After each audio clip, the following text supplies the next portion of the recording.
Hi everyone, this is the Yogi. In today's video, we'll be talking about how to stay safe while playing in mountain streams. Every year, many water accidents happen at streams and beaches. As a swimmer, I find this truly heartbreaking. So this time, I decided to make a video about stream safety. Now, the first safety rule is this: check the weather. You need to check whether the weather on the day you go is sunny, cloudy, or rainy. Of course, it's best not to go to the stream on a rainy day. But here's the problem. Let me give you an example. Let's say it's pouring rain today.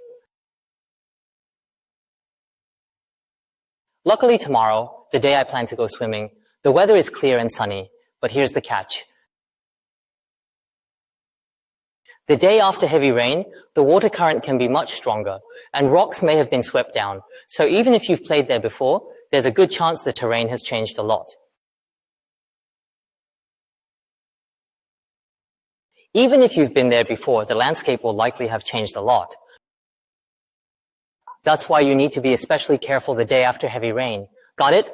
Let me say that again for emphasis. Even if the weather is clear the day after heavy rain, you still need to be very careful. Alright? Now, here's the second rule. Second, make sure you've properly digested your food before going into the water. While you're playing in the water, food can come back up and block your airway.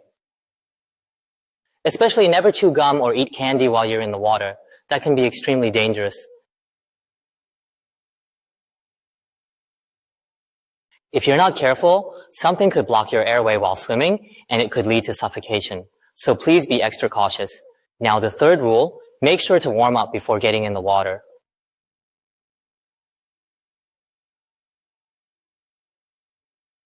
Next, always wear the proper gear when playing in the water. The most important one, of course, is the life jacket. Next, always wear safety gear when you're playing in the water, and the most important one, without a doubt, is the life jacket.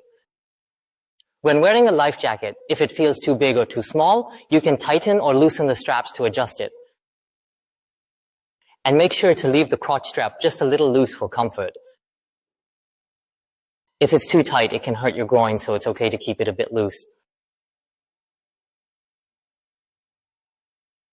Next, wear aqua shoes or any footwear that won't come off easily and helps prevent slipping. In mountain streams, it's easy to slip, and there might be sharp rocks or glass, so protecting your feet is really important. Next, never play in areas with strong currents or deep water. No matter how good of a swimmer you are, you won't be able to escape if you get caught in a strong current. So even if you're a great swimmer in a pool, don't be overconfident. Avoid areas with strong currents and always play in calm, shallow water instead.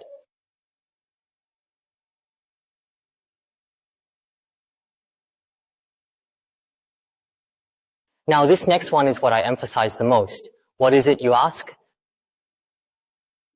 Never go after something that's drifting away in the water.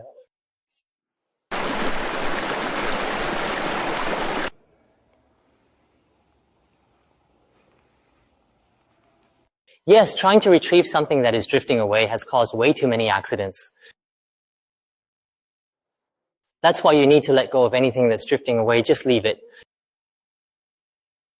Now, let me give you an example of how accidents happen during water play, whether it's kids or adults. Let's start with kids. When a ball or a shoe floats away, kids might try to get it back because it's important to them, or because they're afraid their mom might scold them. That's why parents must teach their children about this before going near the water. Tell them never to go after anything drifting away, just let it go. Yes, teaching them in advance like this is the most important thing. When kids lose something, they often worry about getting scolded by their mom, so they try to go after it. That's why it's absolutely crucial for parents to educate their kids in advance. Now, what about adults? How do accidents happen to them? When kids are playing in the water and a ball or shoe floats away, they'll probably tell their parents, "Mom, Dad, my shoe is floating away. The ball is drifting off." Then the parents try to retrieve it, and that's when accidents happen. It's the same for adults. The key point is, never try to retrieve anything drifting away. Next, let's talk about not diving into the water. Whether it's head first or feet first, never dive into the water, just don't do it. In places like rivers or beaches, the water is often unclear, so you can't tell if there are rocks or even broken glass beneath the surface. So never dive in. Always enter the water slowly and carefully. Next, absolutely no swimming or playing in the water after drinking alcohol. Some people drink while eating at the river and then go into the water, but you should never enter the water after drinking alcohol.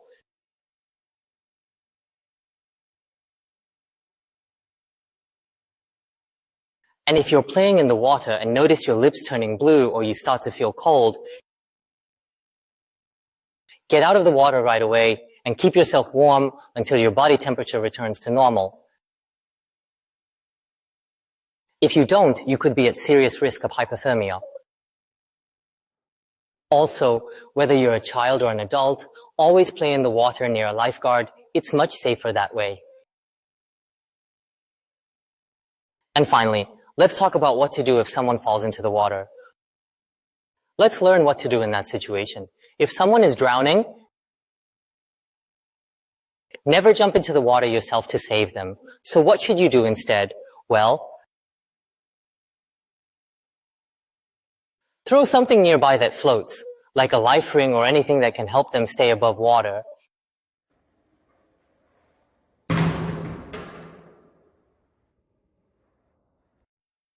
Even something like an icebox can float and be used to help.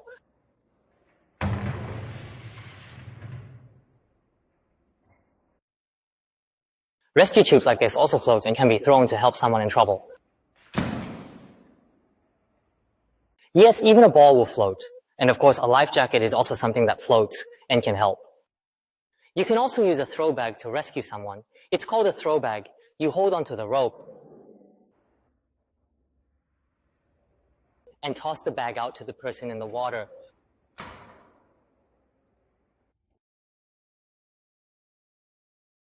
The problem is, what should you do if there are no rescue tools around you?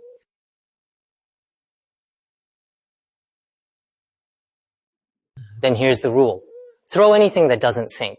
Not sure if a watermelon floats? Throw it. Not sure about a picnic mat? Throw it. Yes, just throw it. Small snack bags, plastic bottles, even lunch boxes, just throw them. Not sure if a chair floats? Throw it too.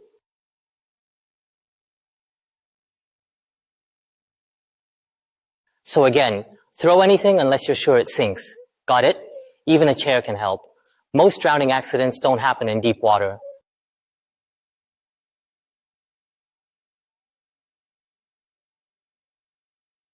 Let's say someone is struggling in shallow water and someone throws them a chair.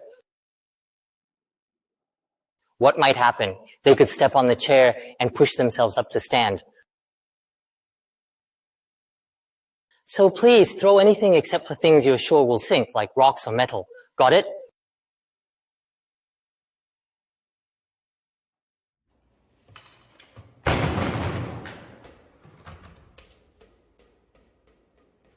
Trying to rescue someone yourself is extremely dangerous. Even good swimmers often end up drowning together while trying to help.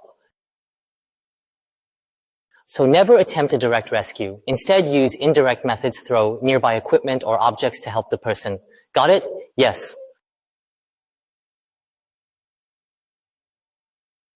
So today, we've learned about how to stay safe while enjoying water activities in mountain streams. To everyone watching this video, I truly hope you enjoy water activities safely without any accidents and swim happily, wisely, and joyfully. If you found these safety tips helpful, I'd really appreciate it if you could share them with your friends and loved ones. Don't keep them to yourself. That's it for today's video. Thank you so much for watching.